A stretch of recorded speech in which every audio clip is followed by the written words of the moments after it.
G'day you mob, Pete here, and this is another episode of Aussie English, the number one place for anyone and everyone wanting to learn Australian English. So today I have a Goss episode for you where I sit down with my old man, my father, Ian Smisson, and we talk about the week's news, whether locally down under here in Australia or non-locally overseas in other parts of the world. Okay, and we sometimes also talk about whatever comes to mind, right? If we can think of something interesting to share with you guys related to us or Australia, we also talk about that in the Goss. So these episodes are specifically designed to try and give you content about many different topics where we're obviously speaking in English and there are multiple people having a natural and spontaneous conversation in English. So it is particularly good to improve your listening skills. In order to complement that though, I really recommend that you join the podcast membership or the academy membership at aussieenglish.com.au, where you will get access to the full transcripts of these episodes, the PDFs, the downloads, and you can also use the online PDF reader to read and listen at the same time. Okay, so if you really want to improve your listening skills fast, get the transcript, listen and read at the same time, keep practicing, and that is the quickest way to level up your English. Anyway, I've been rabbiting on a bit, I've been talking a bit. Let's just get into this episode, guys. Smack the bird, and let's get into it.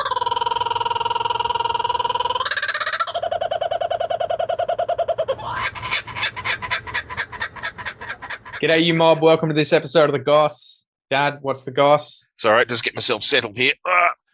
Hey, we're still in lockdown.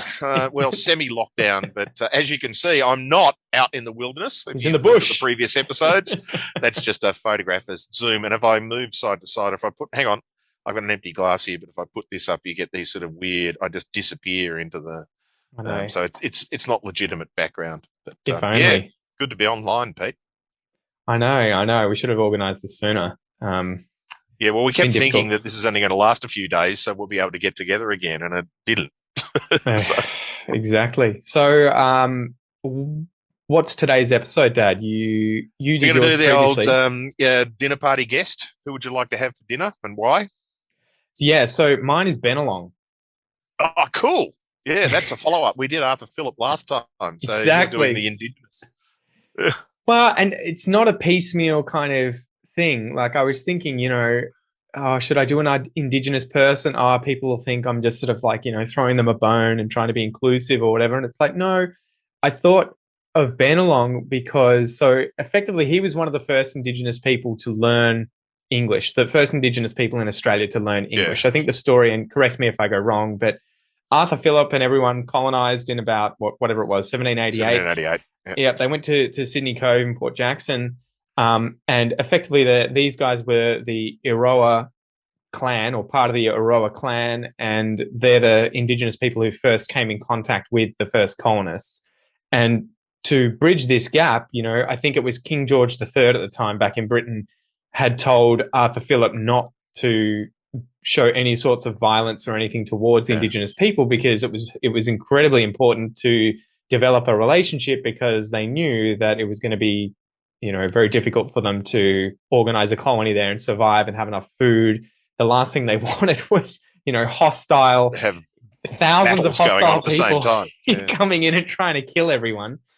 And so, but ironically, right, Arthur Phillip, I think he captures, what's the name of the guy? There was a different Indigenous person, Colloby, he catches first, I think. Mm. And Colloby ends up escaping and bailing for obvious reasons. And so he then ends up catching Bennelong. He may have caught him with Colloby, but effectively Bennelong is the one who stays and ends up learning enough English so that he can then develop this go-between relationship. Yeah, well, he basically decided, this is all right. They feed me, they house me, they give me clothes, they treat me like a king in comparison with the rest of his people. So who knows what his motivation was? But you get that suspicion that Bennelong had decided that okay, I got nothing to lose here. I'm being treated well. Well, and that's it. So part of wanting to bring him to dinner and have a chat with him would be to understand these interactions through his eyes. Mm. What it was that him and his clan and the broader Indigenous community were thinking. What did they think of Arthur Phillip and these people coming originally? How did that change over time? When did it sort of click that they were like, "Ooh, this is they're a not really..." going home. Yeah. Well, that's it. And then I think that smallpox hit in 1789, right? The year or two after they colonized and wiped out a shitload of the indigenous population, because obviously the Europeans had this sort of resistance to it in comparison to the indigenous population that were effectively naive completely to any of these European diseases. And so I think a huge amount of their population ends up being exterminated effectively, unknowingly, I imagine, because, there was no germ theory back then. But it would have been so interesting to be like, what was life like when you grew up? What did you do? What was Australia like? What were the animals like? What was the relationships like? The languages around you? I would love to know those sorts of things. But then also, what was your sort of day-to-day lifestyle and relationships within your small group and then between groups, and cultural things would be great to know from people who had not seen Europeans before. Well, I think tragically, I don't know if we do kind of know quite a lot about these people, but superficially.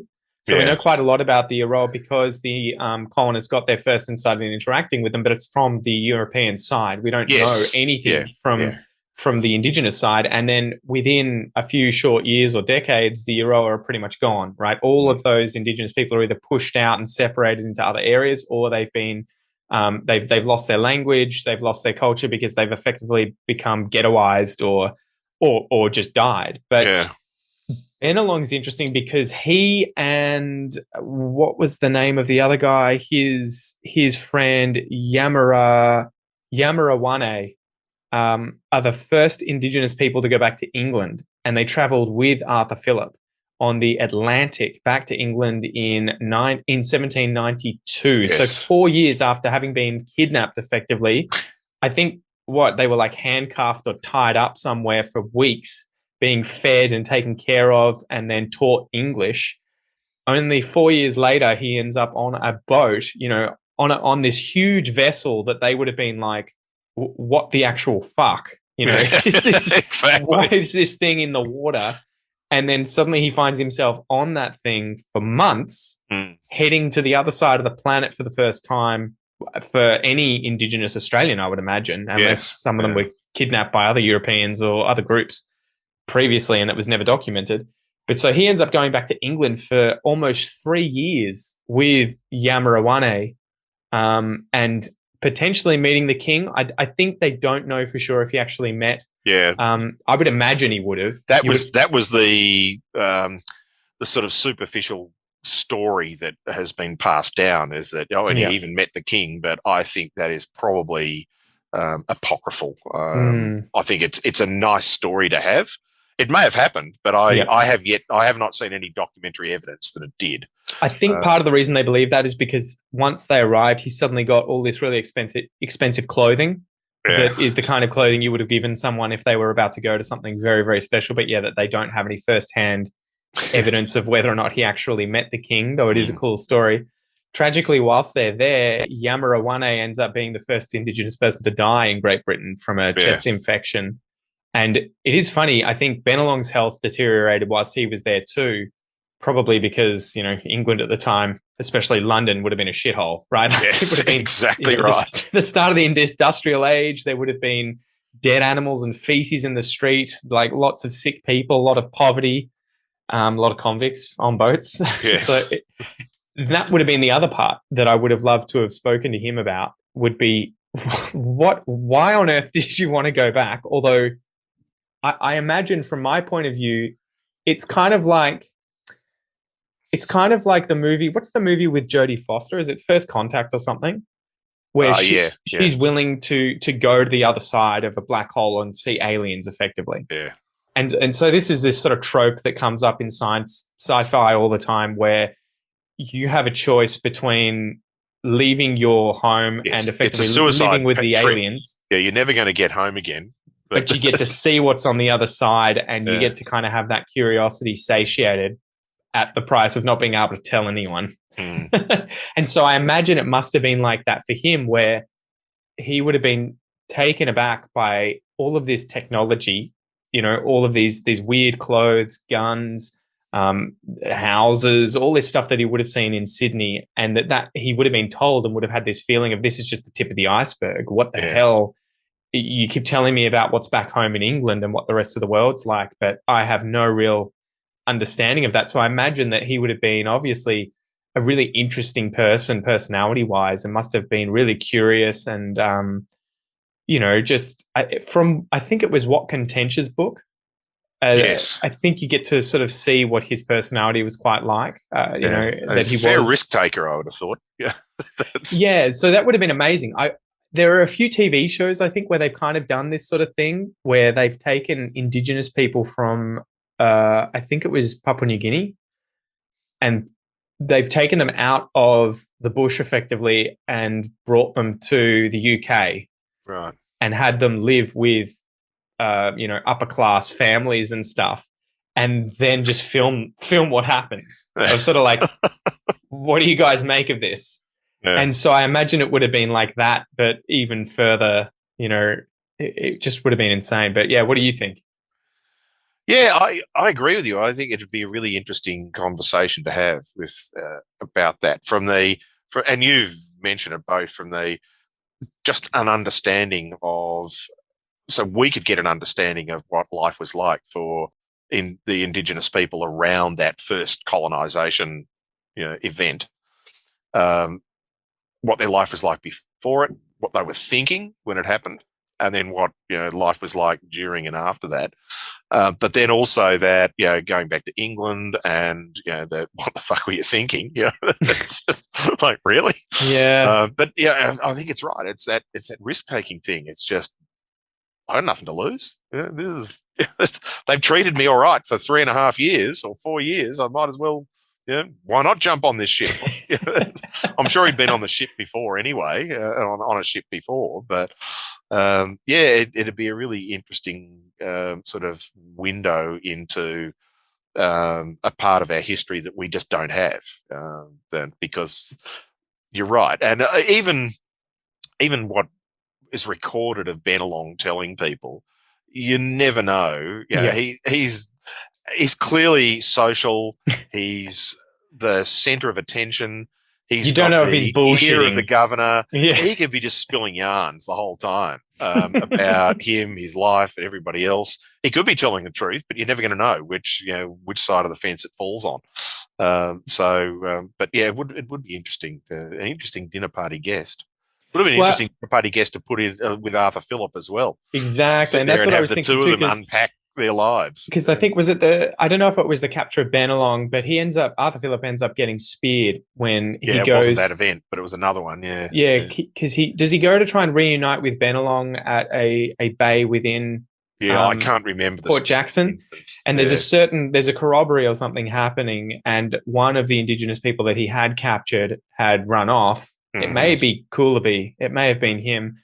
And effectively, one of the other Indigenous people there sees him and spears him in the shoulder as payback, of like, fuck you, dude. This is what happens when you kidnap one of ours. Yeah. And Arthur Phillip has the wherewithal to kind of not retaliate, to tell everyone that was fair. Like, and so again, it would be amazing to hear about from both sides, Arthur's and Bennelongs, that learning of one another's cultures and to actually have a better understanding of what they thought of one another. Did they have a mutual respect for one another? Did they actually not like each other's cultures? Like, because you just have no idea, right? Yeah, and I suspect for probably a few years, the Indigenous people were thinking that this is ephemeral. They're not going to stay here. There's a bunch of people. They just turned up. They'll pack up and go home. Well, loads of them did, right? And then the next lot came. The colony stayed. Yeah, and the next lot came, though. And then, you can imagine that. The next lot, Arthur being like, no, all of us are leaving, but the convicts, the trash that we brought here, they're staying. Exactly. They're staying. What was the other interesting thing that I wanted to mention here? The other really cool thing about learning about the early stages of colonization in Australia is just the lack of population, the limited number of characters that are there. So one of the interesting things I found when I was reading about Bennelong going back to England is that he stayed with, what's his name? Let me just find his first name, Henry Waterhouse. And I talked about Henry Waterhouse in one of the recent modules about merino sheep, because Henry Waterhouse is the guy who ends up bringing the first merino sheep to Australia from the Cape of Good Hope.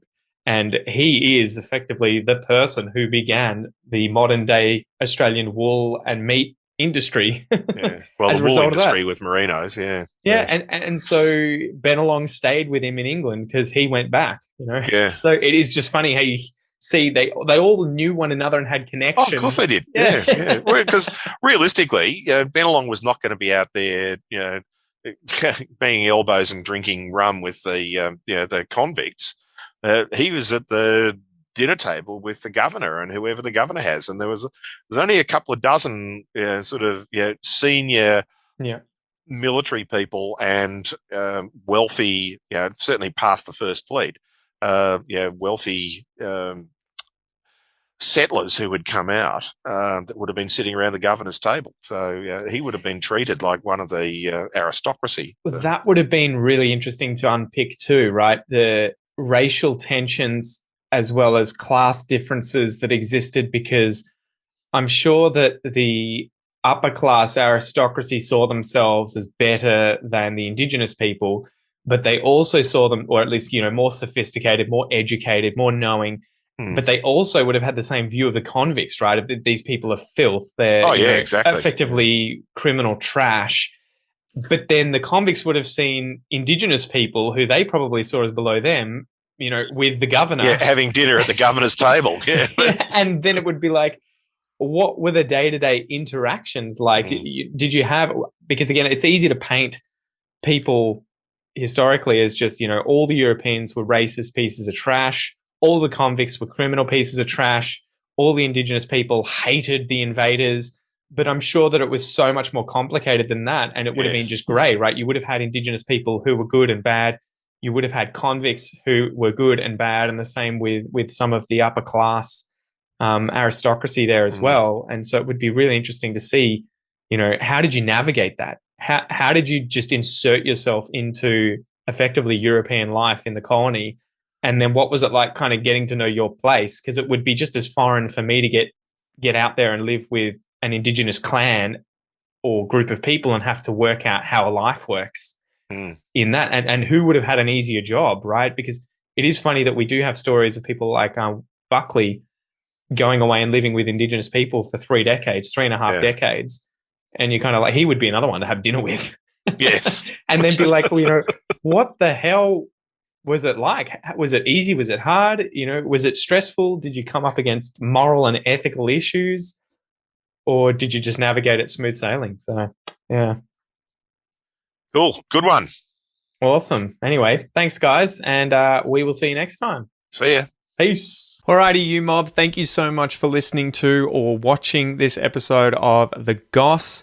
If you would like to watch the video, if you're currently listening to it and not watching it, you can do so on the Aussie English channel on YouTube. You'll be able to subscribe to that. Just search Aussie English on YouTube. And if you're watching this and not listening to it, you can check this episode out also on the Aussie English podcast, which you can find via my free Aussie English podcast application on both Android and iPhone. You can download that for free, or you can find it via any other good podcast app that you've got on your phone. Spotify, podcasts from iTunes, Stitcher, whatever it is. I'm your host, Pete. Thank you so much for joining me. I hope you have a ripper of a day, and I will see you next time. Peace.